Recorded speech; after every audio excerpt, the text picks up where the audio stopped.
Danielle Monroe had never planned to spend Christmas in Korea.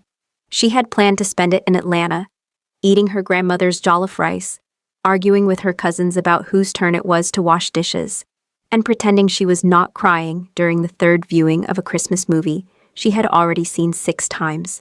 That was the plan. A warm, loud, familiar plan. But life had a different sense of humor, and that is how she ended up in Seoul, South Korea, wearing a black and white maid uniform that was slightly too big at the shoulders, mopping marble floors in a house so large she sometimes got lost trying to find the kitchen. But before we get into all of that, pause for a second. Because what you are about to watch is not just a love story. It is the kind of story that starts with a mop and a Christmas gift, and ends with a man who has never cried in his adult life, standing in a hallway at 2 a.m, holding a small wrapped box like it is the most dangerous thing he has ever touched. And trust me, this man has touched very dangerous things. So if you are the type of person who likes to skip to the end, do not do that today. Stay right here. Watch this to the very end because every single scene matters. And when you are done, leave a comment telling me what moment broke you first. Then like this video and subscribe because we are just getting started on this channel and you do not want to miss what is coming next. Now, let us go back to Danielle. Danielle Monroe was 24 years old, 5'4", and had the kind of face that made people think she was either very gentle or plotting something. She was usually both. She had natural hair that she kept in a protective style most days, skin the color of warm mahogany, and a mouth that moved faster than her brain sometimes remembered to filter. She had come to Seoul on a 1-year work contract through a domestic staffing agency that specialized in placing international workers with high-profile clients. The pay was extraordinary. The client was listed simply as K. Shin.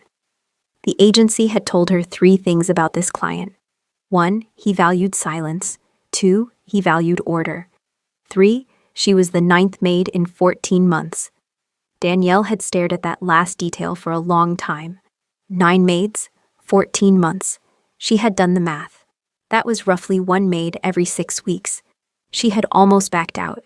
But then she had looked at her bank account, thought about her mother's medical bills, and told herself she was different.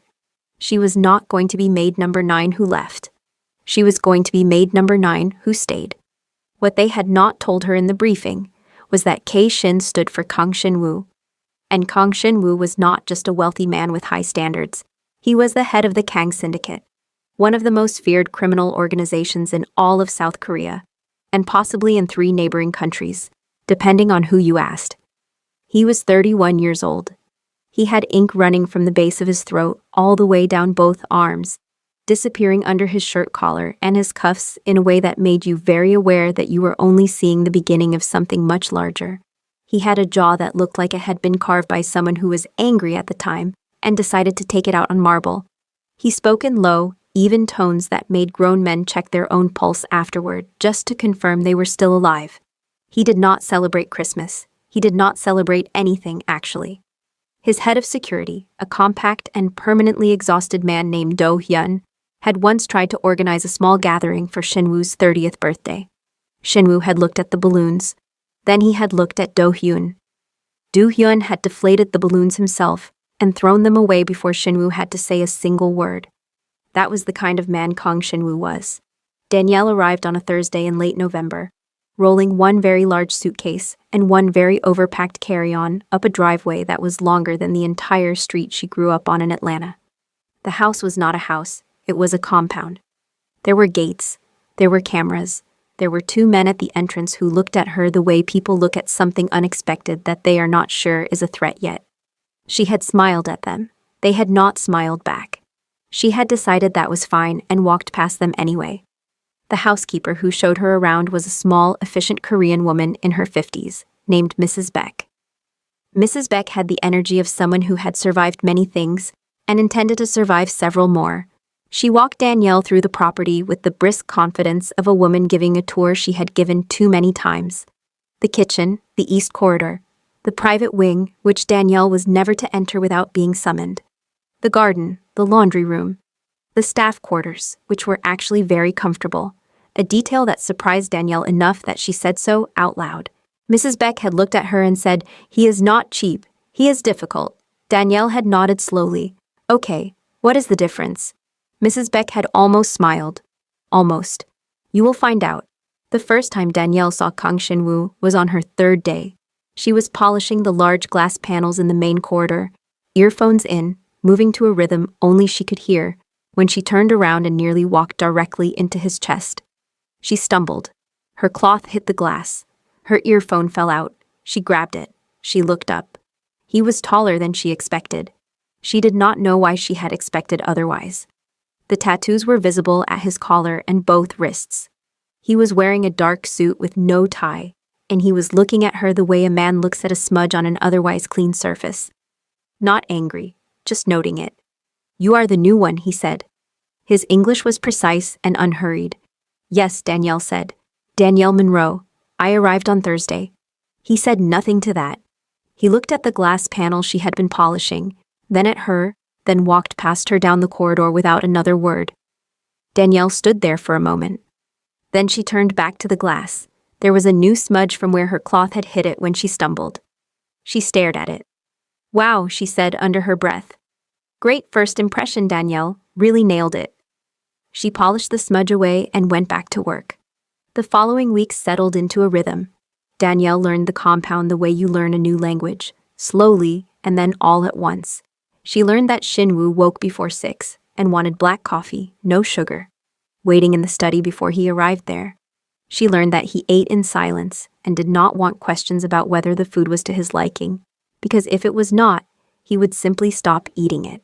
She learned that he worked late, that he had meetings at strange hours, and that the men who came to those meetings never quite looked comfortable leaving. She learned to be invisible in the specific way that the job required, present enough to be useful, absent enough to not register. But Danielle Monroe had never been fully invisible in her life. It was a structural impossibility.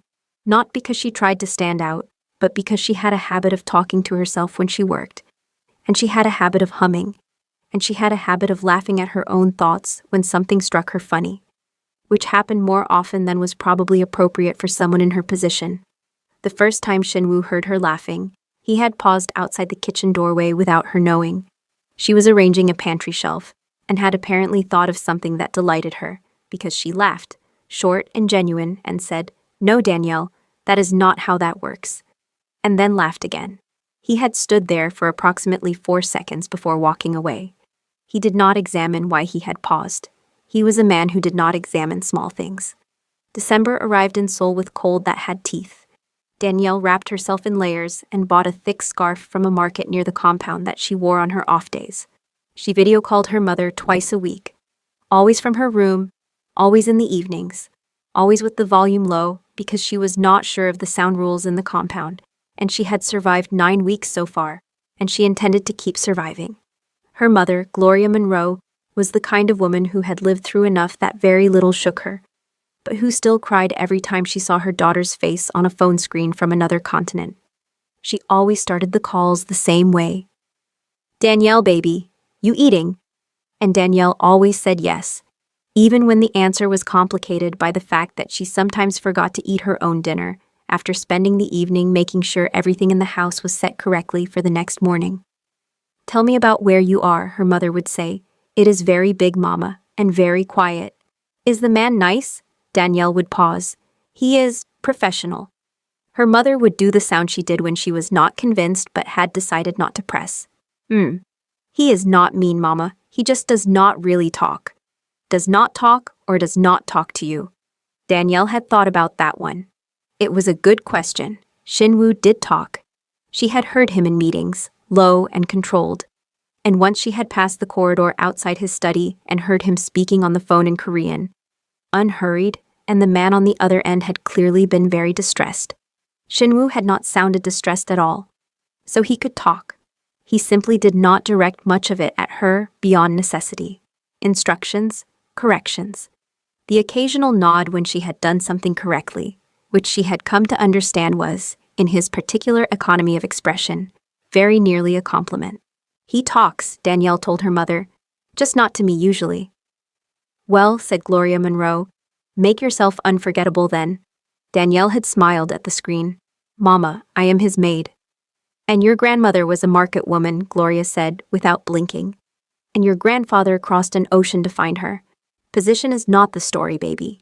You are the story. Danielle had thought about that for a long time after the call ended. It was the second week of December when Danielle made her decision about Christmas. She had been thinking about it quietly, the way she thought about things she was not sure were a good idea. Which was to say, she thought about it constantly, for days, and told nobody. The compound was not decorated. There was not a single ornament, not a single string of lights, not even a poinsettia sitting on a table somewhere to acknowledge that the month existed. Shinwoo did not celebrate Christmas. She knew this. Mrs. Beck had told her early on, in the tone of someone issuing a warning. Do not bring decorations, Mrs. Beck had said. Do not play Christmas music in the common areas. Do not mention it. Does he not like Christmas, or does he not celebrate it? Danielle had asked. Mrs. Beck had given her a look that said these were not actually two different questions in this house. But Danielle was not thinking about decorations. She was not thinking about music or office parties or any of that. She was thinking about something much smaller and much more specific. And the more she thought about it, the more right it felt, even as a smaller and more sensible part of her brain kept pointing out that she was the staff, and this was not her place. And she had already survived longer than 8 of her predecessors, and perhaps she should not start doing things that drew attention to herself. She did it anyway. She had noticed the thing about Shinwoo sometime in November, quietly and without meaning to. She noticed most things. It was both her gift and her curse. She noticed that when he walked past the large painting in the East Corridor, the one that had clearly been there a long time, he always slowed down, just slightly, just enough. He never stopped. He never looked at it directly for long, but he always slowed. The painting was large, an abstract piece in deep blues and gold, with something in the composition that felt like memory, like something half recalled. She had looked at it carefully one morning when she was cleaning the corridor and had felt the emotion of it even without understanding all of it. It was a painting that carried something. She had looked it up online, searching through images and Korean art databases with the patience of someone who had grown up researching things on slow library computers with a time limit. It had taken her 4 evenings, but she found it. The painting was by an artist named Park Sul-hae, who had died several years ago and who had been significant enough in certain circles that there were articles about his work. One article mentioned that Park Sul-ji had done a small series of companion sketches to some of his major works, intimate pencil drawings that explored the same emotional territory as the paintings, but in a quieter register. Most of these sketches were in private collections. A few had never been sold. Danielle had spent her own money, not a small amount of it. She had found a gallery that held one of the sketches from the companion series, small and pencil done, and she had contacted them through several careful emails, explained that she was purchasing it as a gift, negotiated with a politeness that her mother had told her was her most powerful tool, and had it shipped to the compound addressed to herself, which she had signed for on a morning Shinwoo was in meetings. She wrapped it herself in plain deep blue paper with a small card. She did not write much on the card. She wrote his name on the outside. Inside, she wrote only, "I noticed you always slow down. I hope this means what I think it means." She did not sign it with any explanation of why she had done it, just her name, Danielle. She left it on the table outside his study on the morning of December 24th, before he was up, before the coffee was made, which meant she was in the corridor at 5:40 in the morning being extremely quiet and also having a brief silent argument with herself about whether this was a reasonable thing to be doing. Then she put it down, walked away, and went to make the coffee. She did not see him open it. She was not there for that. She had made herself busy on the other side of the compound, cleaning things that did not urgently need cleaning, in the way of someone who has done something slightly terrifying and needs to keep their hands moving. She did not know that Shinwoo came to the table at 6:14, saw the package, read his name on the card in unfamiliar handwriting, and stood very still for a moment. She did not know that he picked it up and took it into his study and closed the door. She did not know that he opened the card first, read it twice, and then opened the wrapping with the particular careful deliberateness of someone who opens things slowly because they have trained themselves to approach unexpected things with caution. She did not know that when he unwrapped it and saw what it was, he sat down, not in his chair, just down on the edge of his desk, Like the knowledge had taken something from his legs temporarily. Park Seul-gi. A companion sketch to the painting in the corridor. His mother had bought that painting. She had bought it the year he was 8 years old, dragging him through a gallery and pointing at it and saying, "Look, Shinwoo-ya. This is what I mean when I say art is not decoration. It is a feeling that someone caught before it could escape." His mother had been dead for 11 years. Shinwoo sat on the edge of his desk in the early morning quiet of his study for quite a long time. Do-hyun found out about the gift before lunch, because Do-hyun found out about everything. It was what made him excellent at his job and occasionally exhausting as a human being. He came to stand beside Shinwoo in the garden around mid-morning, where Shinwoo was standing with coffee, looking at nothing in particular. "The maid left you something this morning," Do-hyun said, testing the temperature of the room. "I know. She spent her own money on it. I checked." Shinwoo said nothing. "It is from the Park Seul-gi companion series," Do-hyun continued, because he had done his own research by this point. She researched it herself. It took her several weeks based on the email and gallery records. He paused. She did not ask for anything. There is no note requesting a favor or a bonus or, "Do-hyun." "Yes, I know." Do-hyun went quiet. Then he said carefully, "She is the longest-serving maid we have had in over a year." Shinwoo turned his head slightly toward him. "Why are you telling me things I know? I am building to a point." "Then get there faster." Do-hyun sighed the sigh of a man who had signed up for a job and had not quite understood at the time what the full scope of that job would eventually include. "My point is that she is not like the others, and you already know that. I'm just saying it out loud so that one of us has said it." Shinwoo looked back at the garden. The cold had taken most of the color out of it. "Go do your job," he said. Do-hyun went to do his job, but he was smiling when he walked away, which he made sure Shinwoo did not see, because some things you kept to yourself. Danielle spent Christmas Day doing her regular work because nobody had told her otherwise, and she was not going to assume. She had called her mother in the morning, and they had spoken for 40 minutes, and she had felt the particular bittersweet quality of being loved from very far away. She had eaten a small meal in the staff quarters that Mrs. Beck had quietly ensured included something warm and good, which Danielle found so unexpectedly kind that she had to take a moment with herself before eating. She was in the east corridor in the afternoon, doing a light dust of the surfaces, when she heard footsteps behind her and turned to find Shinwoo standing there. This was unusual. He did not typically seek her out. She had come to understand that if he needed something, he said so in the morning briefings or through Mrs. Beck. She straightened up. "Good afternoon," she said, in the polite professional register she used when she was not sure what tone a moment required. He looked at her for a moment. Then he looked at the painting, the large one in the east corridor, then back at her. "How did you find it?" he said. It was not quite a question. It had the structure of one without the uncertainty. Danielle understood what he was asking. "I looked it up," she said. "Online. It took a few days. I was looking for what that painting was, and I found articles about the artist, and one of the articles mentioned the companion sketches, and She stopped herself, because she had a tendency to explain things in more detail than was necessary when she was nervous.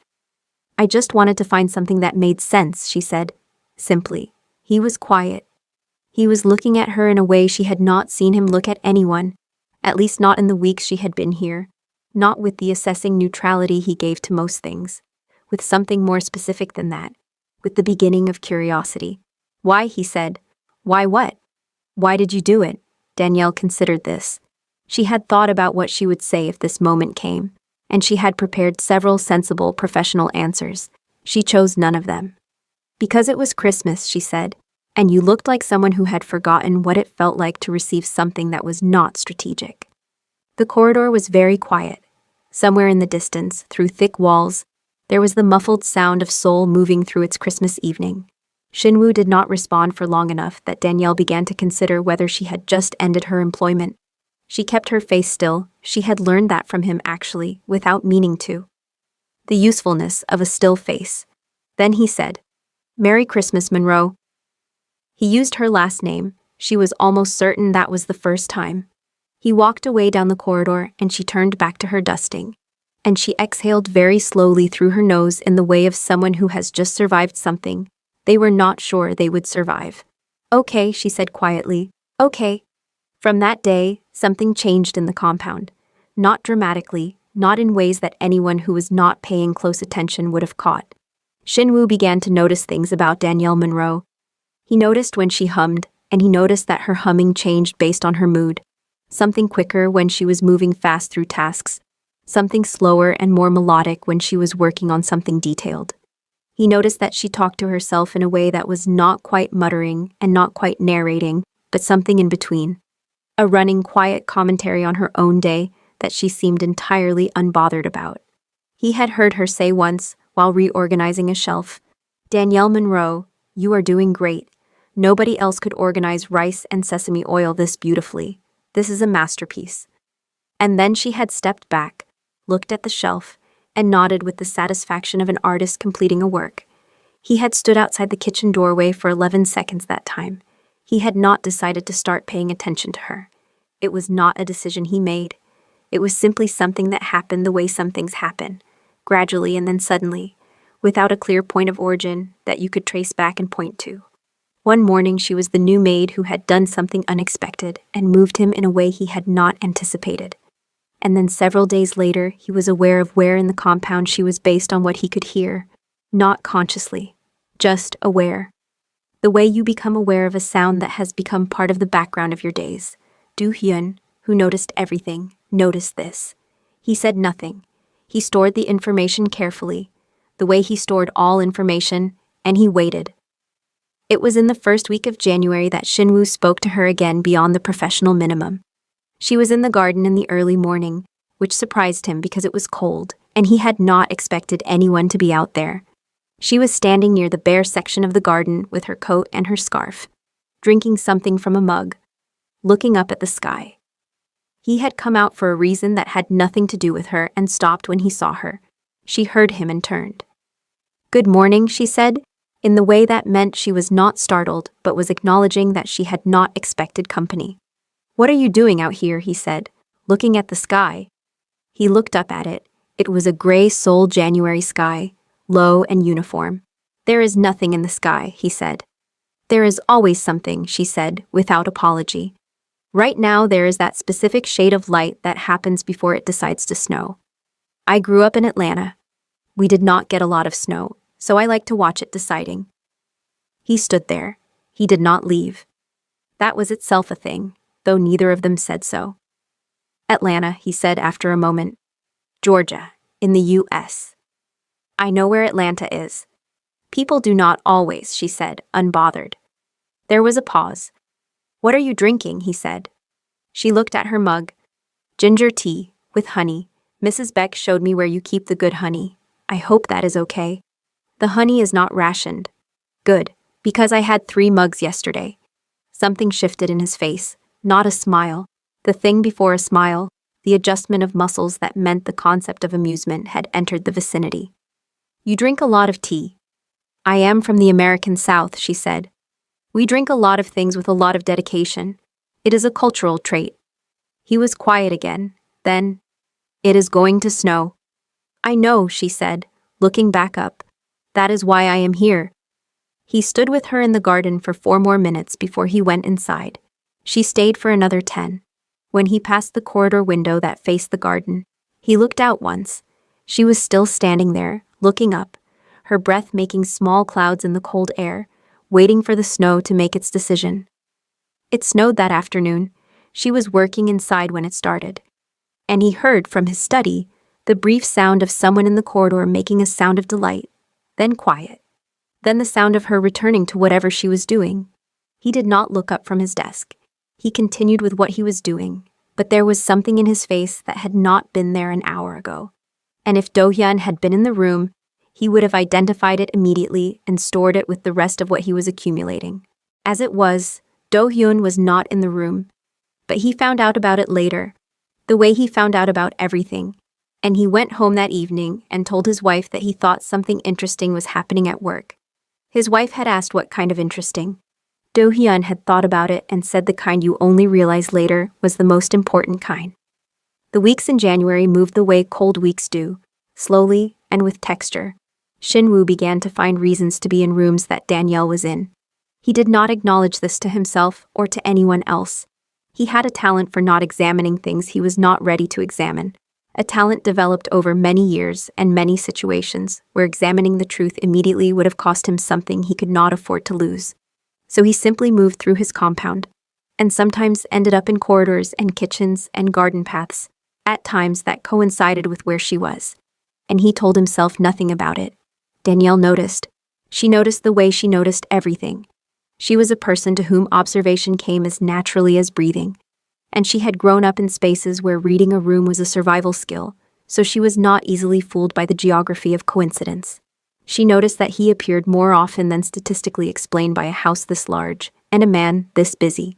She said nothing about it. She did not know what saying something would accomplish, and she had a well-trained instinct for when to speak and when to let something develop at its own pace. She let it develop. He spoke to her again on a Tuesday evening in the middle of January in the kitchen, which was unusual because he was not often in the kitchen at that hour, and she was there because she had stayed late, finishing a task, and had made herself a late dinner. She heard him before she saw him, the particular quality of his footsteps, which she had come to know without consciously memorizing. She did not look up from her food immediately. "Monroe? Yes? What are you eating?" She looked down at her plate as though confirming something she was not sure of. "Jollof rice. I made it.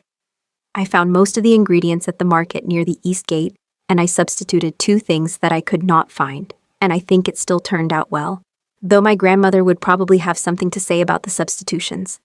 He came to stand on the other side of the kitchen counter. He looked at the plate.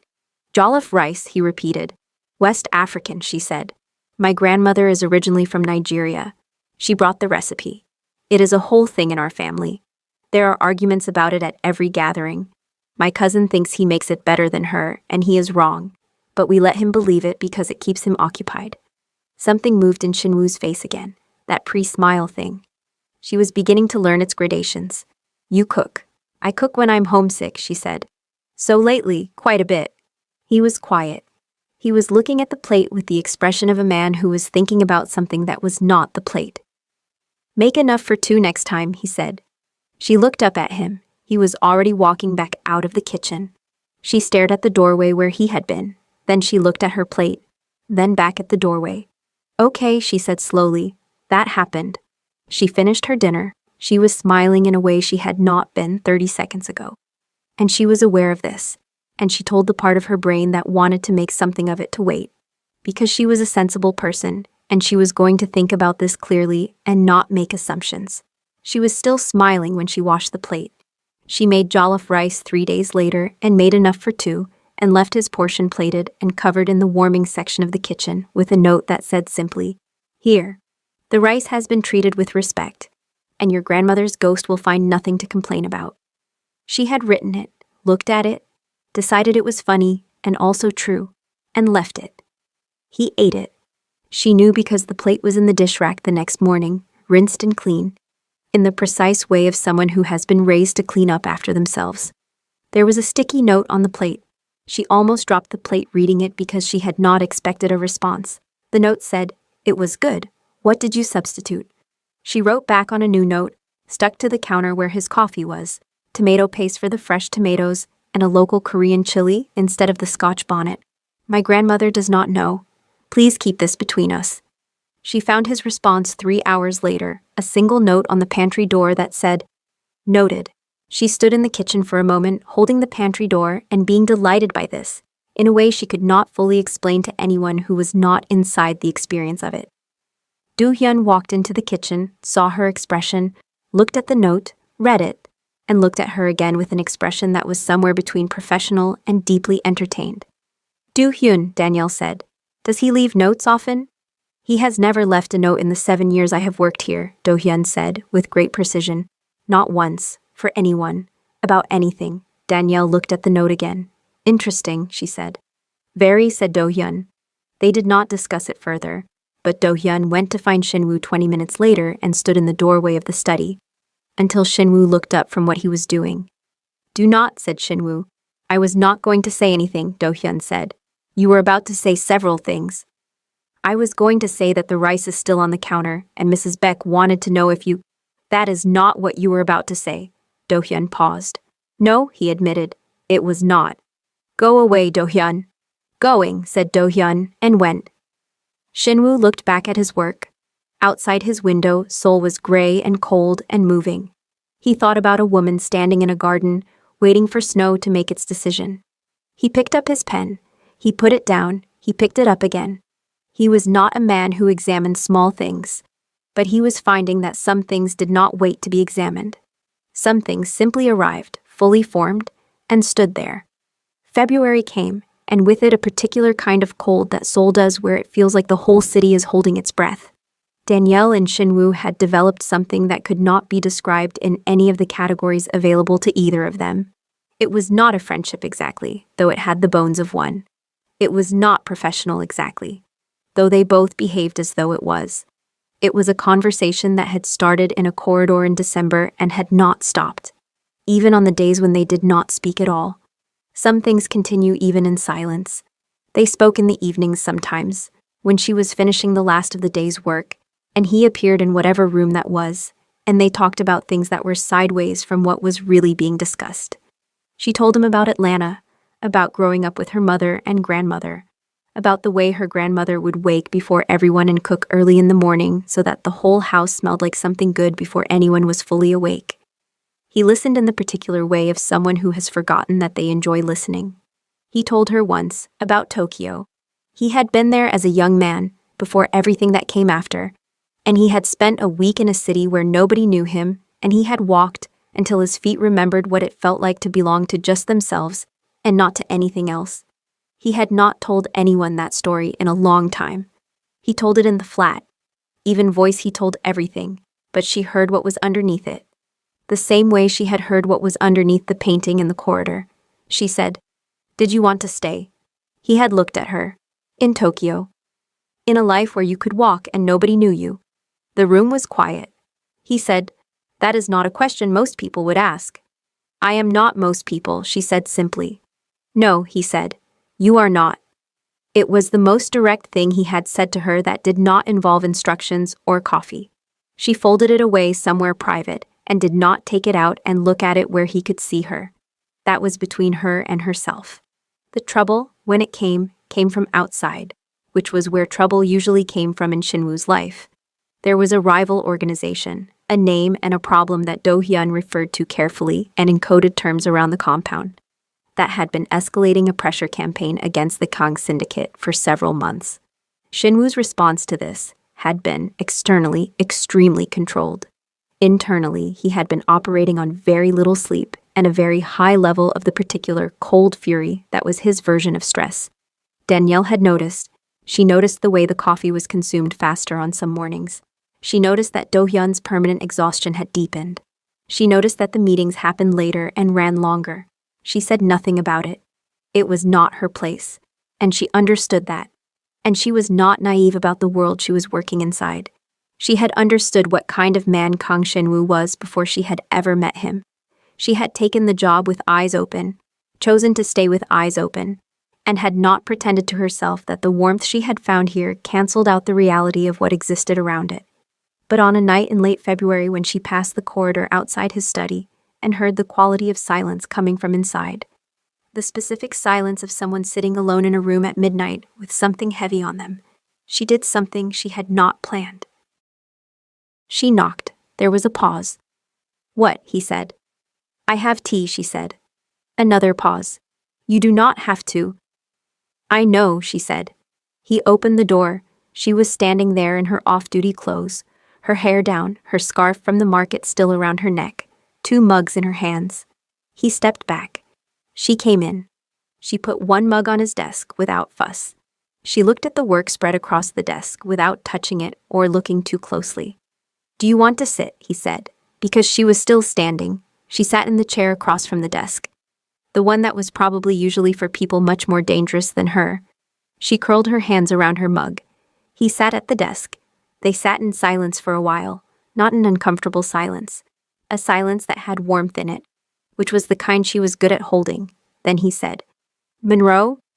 "Danielle," she said. He looked at her. "What?" "My name is Danielle. You can use it." There was a pause. Something moved across his face. Danielle, he said. It was the first time, and it landed differently than everything else he had said. Because there was something in how he said it that was not the practiced evenness he gave most things. There was something careful about it. Something that handled the word as though it was something new in his mouth that he wanted to get right. She nodded. She looked at her tea. She did not say anything to fill the moment because some moments did not need filling. He said after a while, I am not a simple person to be around. I noticed, she said, without judgment. The things I do are yours, she said. I am not asking about them. You should ask, he said. Knowing what they are should matter to you. She looked up at him. He was looking at her steadily, and she understood what he was doing. He was warning her. This was a man who did not believe he deserved to have someone sit with him at midnight and drink tea. And he was telling her the reason for that. Not in detail, but in structure. In the architecture of the warning itself. She was quiet for a moment. Then she said, I have sat with people who were complicated. My whole life has been people who were complicated. My grandfather left his whole country and started over. My mother worked 3 jobs for years and never once let us know it was hard. The people who love me have all been complicated. I am not looking for simple. Shinwoo. Simple was never on my list. She had used his name. Also for the first time, no title, no honorific, just the name itself. He heard it the way she had heard him say hers.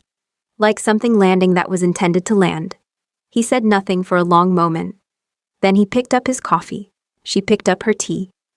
They sat in his study at midnight in February with Seoul, cold and quiet outside, and the work spread across his desk. And neither of them talked about what was happening, because there were not words built for it yet.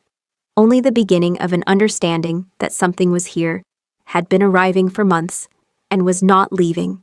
She went to bed at 1 in the morning. He walked her to the corridor, which she had not asked him to do, and stood in the doorway as she went. She turned once at the end of the corridor, and he was still there. Good night, Shinwoo, she said. Good night, Danielle, he said. She went to her room and sat on the edge of her bed for 10 minutes, just being very present in her own body, in the way of someone in whom something has shifted and who needs a moment to locate herself in the new landscape. Then she called her mother. It was a strange hour for a call, and Gloria Monroe picked up immediately, which was the kind of mother she was. Danielle, baby, are you okay? I am okay, Danielle said. Mama, do you remember what you said to me about being unforgettable?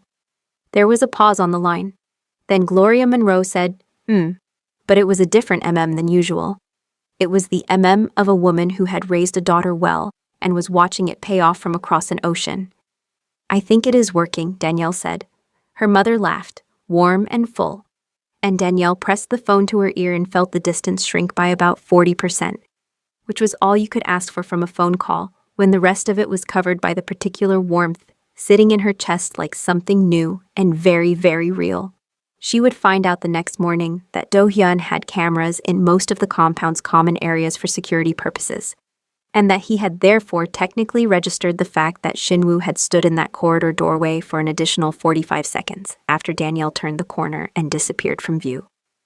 Do-hyun had not told Shinwoo that he knew this. He had simply gone about his morning with the specific quiet satisfaction of a man who has been watching something develop for months and is glad to see it arriving. March arrived the way March arrives after a long winter, not warmly, not dramatically, but with a particular change in the quality of light that meant the cold was negotiating its exit. Danielle felt it on her morning walks to the garden, which had become a habit she had kept since January, and which Shinwoo had begun joining with a casualness that was entirely unconvincing to anyone paying attention. They walked the garden together on a Tuesday morning in early March, which was an ordinary thing by now, in the way that extraordinary things become ordinary when they happen consistently enough. They were speaking about something low stakes. She had been telling him about a dish she wanted to try making that required an ingredient she was not sure she could find at the market near the East Gate when he stopped walking. She stopped a few steps ahead and turned. He was looking at her with an expression she had not seen before. Not the cool assessment of the first months, not the measured curiosity of the middle months. Something more open than both. Something that he had not prepared a face for because he had not seen it coming soon enough to prepare. Danielle, he said. She waited. The thing you said, he said, in February, That you are not looking for simple. Yes. I want you to know. He stopped. For a man who spoke in full and measured sentences, the stop was significant. She watched him find the words, which was something she had not seen him have to do before. I want you to know that I am aware of what this is. She held very still. What is this? He looked at her. He was Kang Shin-woo. He had run one of the most feared organizations in the country for 8 years.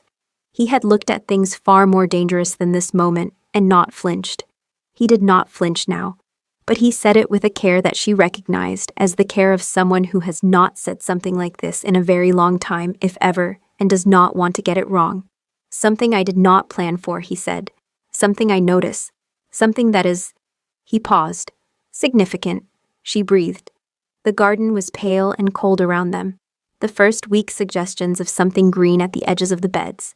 Soul moving in the middle distance. She said, Are you trying to tell me that you have feelings for me in the most complicated way possible? He looked at her. Yes. Shin-woo, she said, with great patience. You could have led with that. Something happened in his face. That pre-smile thing, but closer this time. Closer to the actual thing. I could not have led with that. Why not? Because I needed to say the other part first. So you understand that I know what it costs, for you. What it might cost, being someone who is associated with you, she said gently. He looked at her steadily. Yes. She was quiet for a moment. She thought about Gloria Monroe, and her grandmother and her grandfather who crossed an ocean. She thought about a painting in a corridor, and a man who slowed down when he passed it. She thought about midnight tea and garden mornings, and a sticky note on a pantry door that had delighted her more than it had any business doing. I told you, she said. I am not looking for simple. I did not come to Seoul for simple. I came here and I found something I did not come for. And it is not simple. And that is not the problem you think it is. He walked the few steps to where she was standing. Up close, the tattoos at his collar were intricate and dark, and his face was the face she had come to know over months of proximity. The controlled stillness of it and the things underneath the stillness that she had learned to read. The humor and the weight and the grief that lived quietly in him, and sometimes came to the surface when he was not watching for it. She had come to find him one of the most beautiful things she had ever paid attention to. He raised his hand and she watched him decide to touch her face, watched him decide it. And then his hand was there, warm against the cold of the morning, his thumb at the edge of her cheekbone, and he was looking at her with the entirety of what he was. Danielle, he said. Right here, she said.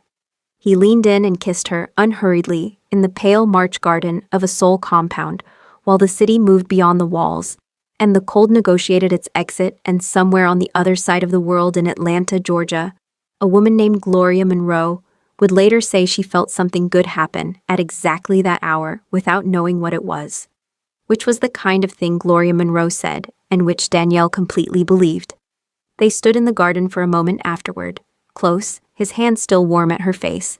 Then she said, I still need the ingredient for the dish. He pulled back to look at her. Right now? Not right now, but today. Something broke open in his face, and it was finally, fully, a smile. Not large, not performative. The real thing.